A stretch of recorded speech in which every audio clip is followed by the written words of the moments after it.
welcome back to the Purple Library. Today I want to talk about my favorite books of 2021. It will be the top 10 books that I found absolutely outstanding, with 4 honorable mentions. And I know you're probably like, well, why not round it to like 15? I really can't find one that I really would be like, that will be an awesome honorable mention. And if I had more room, I guess it is my own list. I could make it top 15 if I wanted to. It's fine. Rich People Problems by Kevin Kwan, book 3. If you watched my November wrap up, you know this is my favorite book of the month for November, and I'm going to tell you, it was so much fun. It was such a good time. The snarky, the tea, the drama. I can't spoil anything, so T equals spoilers, T equals drama, T equals all the messiness that you could think of. Think of messy, think of this, but it's done so eloquently, so tasteful. It's satire. The first book, this is the third book in the series. I recommend starting with the first book, or just watching the movie too is good as well. Just so you can get a lay of the land of the characters. But I really enjoyed this book. I enjoyed the metaphors that were discussed, the humor, the characters, the tea and the drama. I don't normally like, all these, all the drama and all that in books, but I'm gonna tell you, this contemporary fiction had it coming. So I had a great time.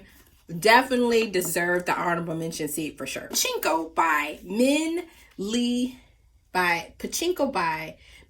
Jin Lee. This is a story set that follows a Korean family over 100 years. It starts off with a young girl who has a child out of wedlock and her journey to building a family and all of the social and political changes that have an impact on this family. It is beautiful. It is heartbreaking. It is heartwarming. It is all the things that you could feel in your heart. And this was a beautiful read. And I enjoyed my time with this book. The journey I went on with this book was remarkable. And I want to reread this book very soon. I highly recommend it. It definitely gave me Joy Luck Club vibes. If you know what I mean. If you've seen that movie or if you read the book. If you liked Joy Luck Club, you would definitely enjoy this, as far as, the flashbacks of stories and of the characters and of each family member, and the beauty of family and the beauty of love. And so this was absolutely remarkable. Highly recommend. I'm so glad this made it on the honorable mention. It had to be the honorable mention. There were just a few other books that just inched it out. But when I get to that top 10, you'll see why. This was so great. I had to put it on my honorable mention. Hero of Ages by Brando Sando. Y'all know I love me some Brando Sando. I've been reading Brandon Sanderson this year. I started with Warbreaker and I finished the Mistborn trilogy, which this is the third book in the Mistborn trilogy. And it left the story. I still think about the story, and it left a huge impact on me. And it's something that I want my kids to read. You're thinking, man, this didn't make it to the top 10 of these other books your kids gonna want to read? Probably not. This just has such a profound message of love and hope and faith. And I never thought that a fantasy would give me that. Would have an evaluation of what we believe and what we hope to achieve, and how that there are sacrifices worth making. Does that make sense? Sacrifices worth making. This is a stunning conclusion to the end of the series. Enjoyed all the character arcs and where the characters started and where they ended. And, it has a very bittersweet ending to it, but I highly recommend it. It was such a good time. Hero of Ages, I enjoyed it. Spinning Silver in Winter. This was teetering right there at number 10, number 8, but it just didn't quite make it. I think there were some other books that I really, really enjoyed just a little bit more, but this was still an awesome time. I'm going to read this next December. Miriam is the daughter and granddaughter of Jewish moneylenders. And it follows her trying to turn silver into gold to get her hustle on, baby. This girl gets her hustle on. Other two characters use their agency as well, and agency as women, to change their life and to do extraordinary things. Three ordinary girls, ordinary women who do extraordinary things. And the winter, the cold, the setting, the story, the heartbreak, the joy. I read the ending of this at least 2 times because I just didn't want the story to end. And so it was a great time. I enjoyed it. Honorable mention for 2021. We had a good time. I highly recommend this.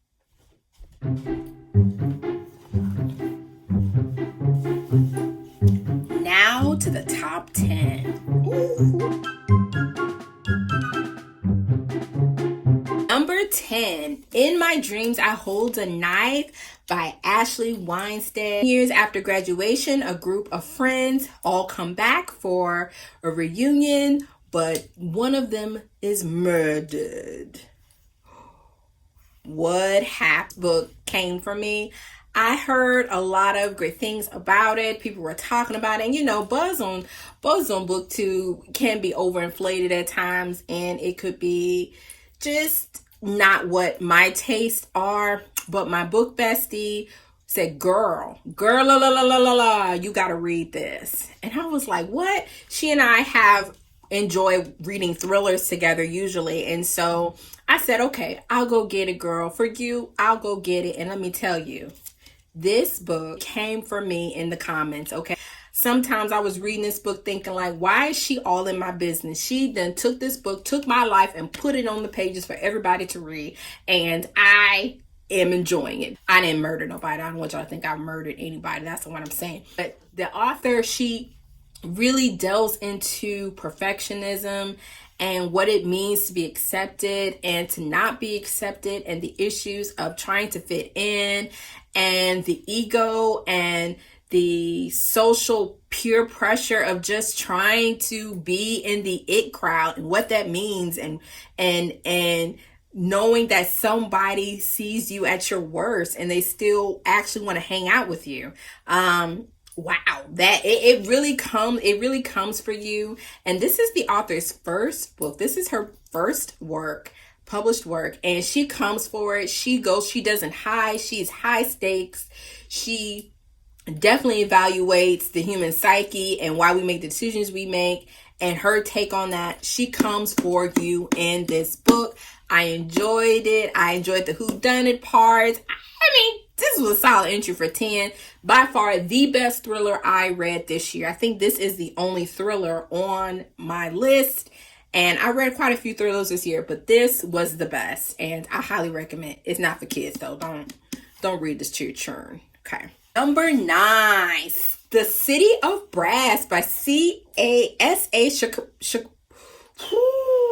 Chakraborty. I am so sorry. I am butchering this lady's name. It centers around a young woman who is a con artist. What's wrong is she ends up summoning this warrior genie, and the both of them end up fleeing the city of Cairo and going to this sacred city, the City of Brass. And the journey goes from there. This was such a beautiful read. It's definitely a big boy.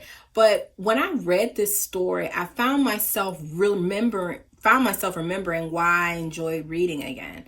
Like, I wasn't in a rush to finish it in the sense of like, oh God, I want to get to the end. I want to see what's happening. But the stakes were just so engaging, and although the politics and the different sects of political maneuvering that was happening with all these different entities, it was a lot to take in, but it was so beautiful, and it was refreshing to read something in the Eastern fantasy in that way, because usually most fantasy is kind of European with dragons and European men and white males and all of that, and nothing's wrong with that. But this was refreshing to see have a brown girl as a main character. This was great. And it was a great time. I enjoyed myself. Definitely solid on the list. I haven't, this is a first book in the series. I have not started reading the other book because, quite frankly, I don't want to be wrecked right now. I am kind of scared to start it because it ended so well and kind of on a cliffhanger. And I was like, I don't know if I can handle it, because these days your girl will cry. Your girl will cry over anything. I had a great time with this. It was awesome. Lots of fun. Number 8. Speaking of tears, Ruin and Rising by Leigh Bardugo. This is a young adult fantasy. This is the 3rd book in the Shadow and Bone trilogy. It is on Netflix as a TV show. But in one of my other videos, I talked about how, young adult, anything for me is kind of difficult and subjective. I tend not to have a good time. And young adult written, in 2021 is different from the young adult written from 2011, 2012, 2014. During that time period, during the early 2000s. And so Leigh Bardugo wrote this story in 2014, and I can tell there is a depth, there is a sincerity, there is a angst,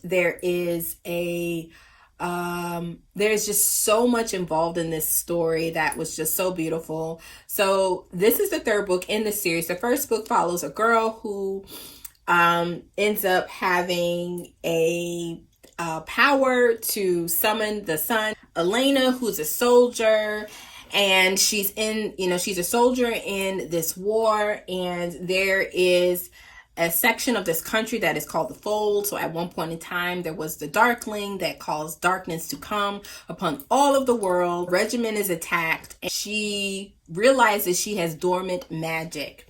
And so the story goes from there, and ends with this absolutely stunning, solid entry to the series. I cry my eyes out. Okay. And yes, who's crying at fantasy stories? Chrissy. But that's okay. This was beautiful. It was poignant. It was just such a beautiful story about love, about consistency, about faithfulness, about longevity. It is just so beautiful. And this YA right here hit mad different. This other young YA out here, these churn that they reading this stuff out now, they writing this stuff, it ain't this. Leigh Bardugo is the young adult fantasy GOAT of all time. I don't care what you say. She is the best that's done it and will do it.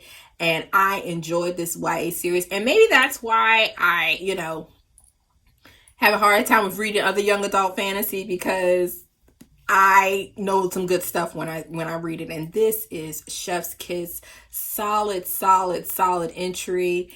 And I recommend this series. It's incredibly approachable for all ages. And the TV show is great. So if you find, you're a little nervous about it, watch the 1st season of the TV show. I will say the TV show does delve into another set of characters, the Crows, which the Shadow and Bone trilogy books do not focus on those particular characters, but there really aren't any spoilers with those characters and the ones that are here. But it is a great entry point into seeing if it's a story that you want to follow. I had a great time with this, and I hope you have a great time with it too. Morning Star, again, the 3rd book in another series. Maybe I should do a video of all the series that I completed. I feel like I completed quite a few series this year, in 2021. Sorry, y'all see the books in the shot. Y'all know this is professionalism right here. This is professionalism, okay? We making videos right here. Morning Star is the 3rd book in the Red Rising trilogy, and again, book 1 centers around the world where Earth has traveled and lives on Mars, and the Martians have classes of people, and the Reds are the miners. They're the lowest class of people. And Darrow, after a tragic event, our character Darrow finds himself wanting to overthrow them and join this rebellion. And the story goes from there. This was an amazing conclusion. Once again, the grittiness, this is a sci-fi trilogy, And the grit is it, but it's like science fiction meets the Iliad. It meets like the Odyssey, and those old Greek mythology tales that we read in school that many of us have heard of, like Homer's epic. I mean, it reads like that, and it's so powerful and it's so gritty. It starts off with just very approachable story, like, think Hunger Games kind of vibe. And then the second book takes it up a notch. Then this takes it up another notch. And before you know it, this is a complete adult science fiction story. Violence, gore, consequences, people dying. Really is a solid ending, and I highly recommend it. And if you enjoy hard science fiction, if science fiction isn't your thing, and if violence and things like that are a little too much, I wouldn't recommend this per se, because there are some very vivid scenes of war and violence. I mean, the fight scenes in this, it's like a movie. It's like you're watching a whole epic expanse on the big screen. It's incredibly amazing and terrifying at the same time. And I found myself just annotating so many different parts of this. So I definitely plan on doing a video about the wrap up of this particular series and more in-depth thoughts about it. But for right now, this was such a great time. Awesome. Number 6, Agatha Christie's And Then There Were None. I started reading Agatha Christie this year, and I'm going to tell you, I enjoy me some Agatha Christie. Many years ago, I couldn't understand it. I couldn't get with it. But Agatha, there is a reason why she is the queen of mystery, y'all. She is the queen. You get down to the last page, still don't know who did it. But it was a great time. I think this is a movie, if I'm not mistaken. So now I have decided I'm going to read all the Agatha Christies I possibly can to see if I can solve at least one of them ahead of time. I have yet to solve any of them. All 3 that I have read. This essentially is about 10 strangers that get lured to this island, and one by one they all die. They all are murdered. And so who did it? If they're all murdered, who murdered them? I'm telling you, this is so good. And a lot of people say, a lot of the complaints, a lot of the feedback I have from people is that the writing is dated. I don't think so. I think the writing is incredibly accessible. I think there is definitely the tone is more tamed, and more, it's not as aggressive in your face like a lot of our literature is now. But it is incredibly accessible, easy to understand. But maybe, at the time I could understand that because I didn't think it was all that great. I thought it was boring as well. So maybe her writing is just something you evolve to enjoy at some point in your reading journey. But this is such a great time. I highly recommend it. Just blew my brain. Okay, blew my brain. Followed up by The Murder of Roger Ackroyd. Now this one, you thought, And Then There Were None. What's up? No, this right here, I didn't see coming into even tell you anything other than a woman was poisoned and murdered, and everybody thinks it was her fiance that did it until he ends up murdered. So who did it? That's all I'm going to say. And it is so good. I mean, even down to the last page, once again, you have no idea what's going on. And then when you think you know, you still don't know. And Agatha Christie just shines. Her writing shines, her tone, her prose, the humor, because this is Mr. Poirot, so he's a Frenchman. And so he definitely evaluates the mysteries from logical standpoints and the probability of events happening. So whereas Miss Marple evaluates behavior, psychological and human behavior to solve her mysteries. So good. And I am on a hunt to read all the Agatha Christie. You read this, you'll understand why it's definitely in my top 10 for 2021 for sure. And so now we're coming up to the toppity top Passing by Neela Larson. This is now a series on Netflix, and I'm so glad. I don't know why I don't take price tags off. I don't think I got a good deal on this. This is $12.69. So it's okay. It's okay. We're gonna leave it on for posterity, okay? So we know from whence we come. And we got Claire, who actually is a Black woman that she passes for white on occasion, and she meets a friend, a childhood friend that was passing as Black as well, and all of the things that happen in and between that dynamic. And it's so good. It's not long at all, but it's so powerful.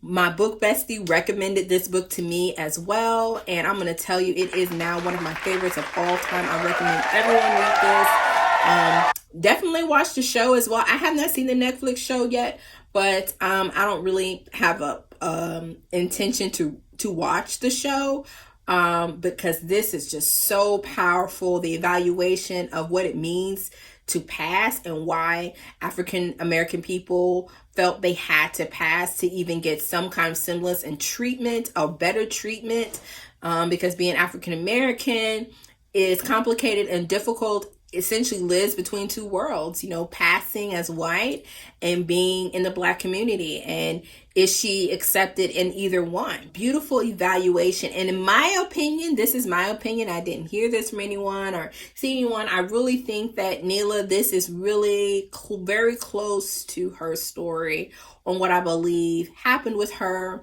and her experiences as well. And that's a lot of times, like authors, they write close to their experiences. And so I can't prove that. I don't know that. But just from reading the, what do they call it? The introduction to the story, the introduction to the story and some of the information and things that they talked about into her life, lends me to believe that there's a lot of truth. I can see why this took Netflix and everybody by storm to know that this was really something that occurred. So it was awesome, a great time. Highly, highly recommend. Highly recommend. Like, read it. Permanent Record by Edward Snowden. One of the genres that I enjoy reading, I enjoy nonfiction biops, and Edward Snowden. I had this book on my shelf for probably two years or so before I picked it up.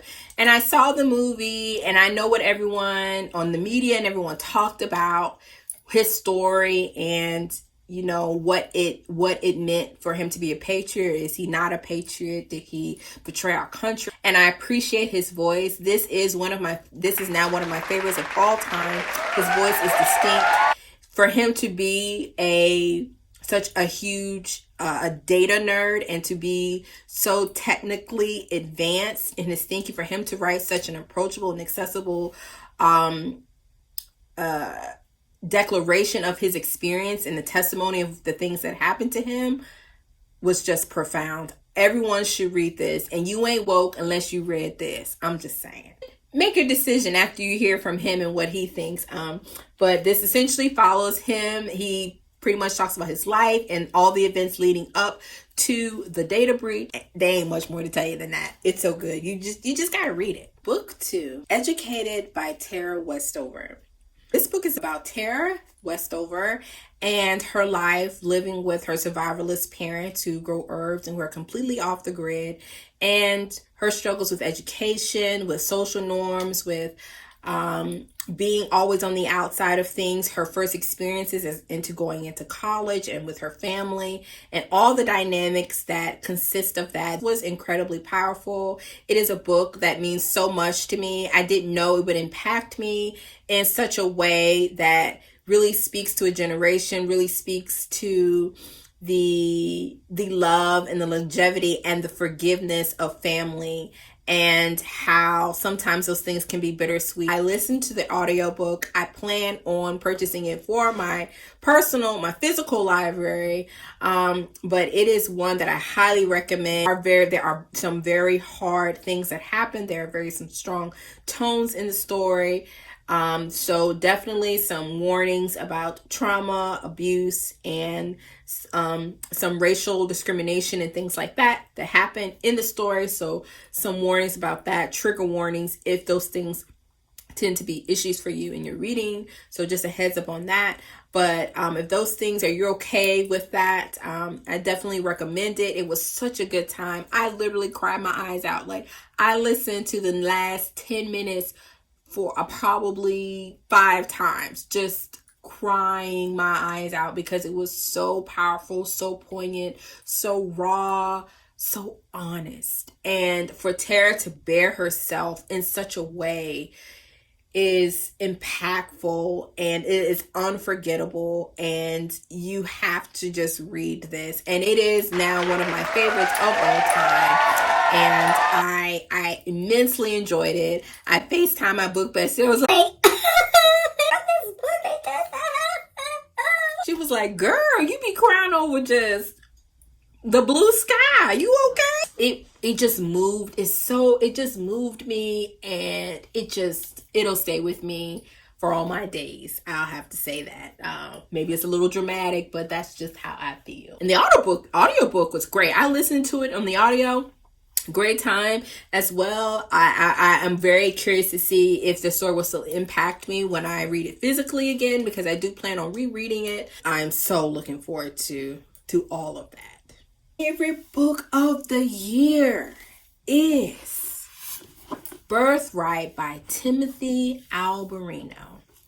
The coming posthuman apocalypse and the usurpation of Adam's dominion on planet Earth. Timothy Alberino takes us from the beginning to the end about our role as humans and our role as Christians in the earth, and how all the things that are happening in the earth have meaning, have an impact, and that our role as believers is so vital, is so important.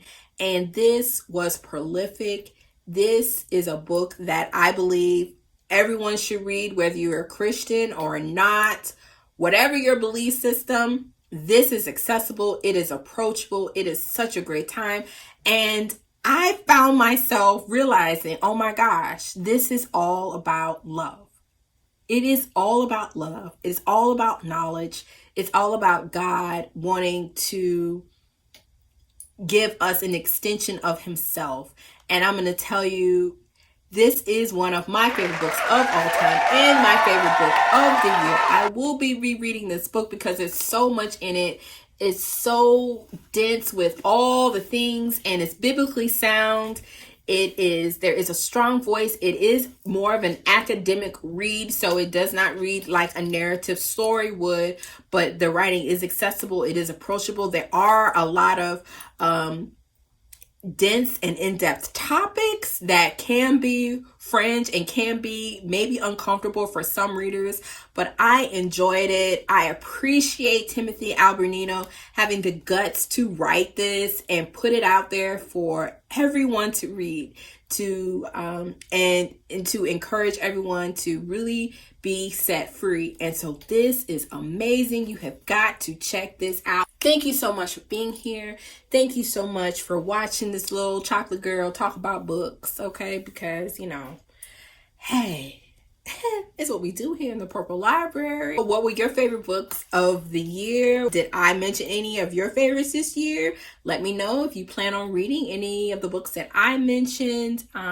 Thank you so much for being here. Hit me up in the comments. Let's talk books. Let's talk all of the books. And I'll see you